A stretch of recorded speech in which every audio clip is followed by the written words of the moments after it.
महादेवी। जी परमेश्वर। हमें देवलोक चलना है। देवलोक? ये अचानक देवलोक जाने का निश्चय? आज देवलोक में देव माता अदिति का अभिनंदन है देवी, और आप तो हमारे विचारों से भलीभांति परिचित हैं। आप जानती हैं कि नारी का सम्मान हमारी दृष्टि में कितना महत्व रखता है। जानती हूँ परम श्रेष्ठ, जहाँ नारी का सम्मान होता है वहाँ आपका निवास होता है। हाँ देवी, यत्र नार्यस्तु पूज्यन्ते रमन्ते तत्र देवताः, और इसीलिए हमारा वहाँ उपस्थित रहना अनिवार्य है। तो फिर चलिए कमल नयन, मुझे भी ऐसे अवसर पर उपस्थित रहकर हार्दिक प्रसन्नता होती है। आइए। माता अदिति की जय, माता अदिति की जय, माता अदिति की जय, माता अदिति की जय, माता अदिति की जय, माता अदिति की जय, माता अदिति की जय, माता अदिति की जय, माता अदिति की जय, माता अदिति की जय, माता अदिति की जय, माता अदिति की जय, माता अदिति की जय।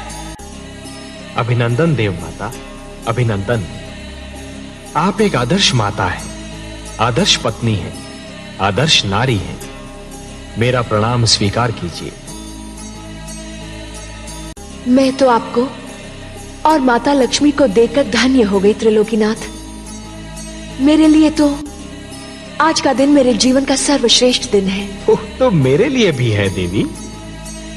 आज आपको आपके योग्य पुत्र सम्मानित कर रहे हैं, और मेरे लिए वो दिवस सृष्टि का सबसे श्रेष्ठ दिवस होता है जब संतान माता का अभिनंदन करती है।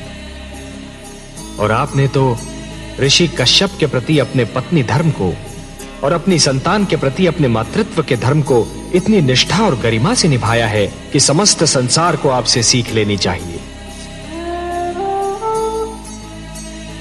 देव माता तो मुझे मेरे पुत्रों ने बना दिया है, जिन्हें संसार देवता कहकर पुकारता है। परंतु सत्य इससे सर्वथा विपरीत है देवी। अर्थात? सत्य ये है कि संसार आपके पुत्रों को देवता इसलिए कहता है कि आपने उन्हें वो सारे संस्कार दिए जिन्हें पाकर ये देवता हो गए। मैंने तो उन्हें केवल माता का प्रेम दिया है सर्वेश्वर। निस्संदेह, परंतु माता का प्रेम वो विचित्र वस्तु है देवी, जो संतान को सुधार भी सकता है और संतान को बिगाड़ भी सकता है। आपने अपनी संतान को अच्छी शिक्षा दी, अच्छे आचार विचार दिए, अच्छाई और बुराई की पहचान कराई, जीवन जीने के ढंग सिखाए, उन्हें बुरी डगर पर चलने से रोका, उनकी हर भूल पर उन्हें टोका, और यही तो माता का वास्तविक प्रेम है। देवी, जिस प्रकार एक पौधे को अच्छे फलने फूलने के लिए सूर्य के प्रकाश, निर्मल जल और स्वच्छ वायु की आवश्यकता होती है, उसी प्रकार अपनी संतान को योग्य बनाने के लिए अच्छी शिक्षा, दीक्षा और मार्गदर्शन की आवश्यकता होती है। और यही तो सब आपने अपनी संतान को दिया। ये सब आप ही की कृपा है लक्ष्मी नारायण। नहीं देव माता, नहीं। जल को अपनी निर्मलता, वायु को अपनी शीतलता और पुष्प को अपनी सुगंध का ज्ञान नहीं होता। ये ज्ञान तो केवल उन्हीं को होता है जो जल को स्पर्श करते हैं, जो वायु का अनुभव करते हैं, जो पुष्प के समीप जाते हैं। हे देव माता अदिति, आप कितनी महान हैं, इसका अनुमान कदाचित आपको नहीं है, परंतु आपके पुत्रों को है, संसार को है और मुझे है। बल्कि आपके मातृत्व को देखकर तो मुझ जैसा अजन्मा भी आपकी कोख से जन्म लेना चाहता। हे त्रिलोकीनाथ, आपके सुंदर मुख से ये मधुर वाणी सुनकर मेरे हृदय की जो दशा है उसका वर्णन करने के लिए मेरे पास शब्द ही नहीं है। मेरा मन प्रसन्नता से फूला नहीं समा रहा। आपकी माता कहलाने से बड़ी उपलब्धि और क्या हो सकती है। जिसे ये स्थान मिल जाए त्रिलोक में, उसकी तुलना कोई नहीं कर सकता।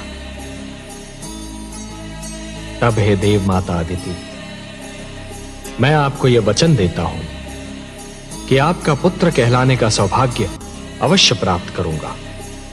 मैं धन्य हो गई त्रिलोकीनाथ। मैं उस दिन की प्रतीक्षा करूंगी। जाने की अनुमति दीजिए।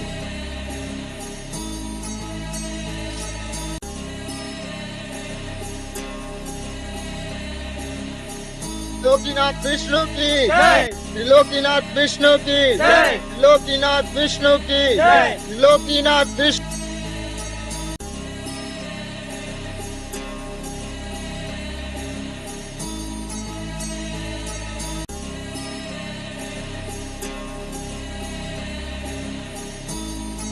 हे सर्वेश्वर, आपने अपनी जो धरोहर ब्रह्मा जी को सौंपी थी उसे कोई चुरा कर ले गया है। देख रहा हूं देवी। किंतु आप तो योग निद्रा में थे, आपने। ध्यानस्थ था देवी। निद्रा और ध्यान में बस थोड़ा सा ही तो अंतर होता है। निद्रा में शरीर के साथ साथ मस्तिष्क भी सो जाता है और ध्यान में मस्तिष्क सचेत और पूर्ण रूप से जागा हुआ होता है। हे सर्वेश्वर, फिर आप शांत क्यों हैं? शांत इसलिए हूं कि मैं देखना चाहता हूं कि हयग्रीव मेरे आप्त वचन को कहां ले जा रहा है। जब तक पूरी घटना को देख न लिया जाए, समझ न लिया जाए, उसके परिणामों का अनुमान न लगा लिया जाए, तब तक कोई भी पग उठाना उचित नहीं होगा। शीघ्रता मानव की प्रवृत्ति है। मुझे इस घटना को पूर्णतया देख लेने दीजिए महादेवी।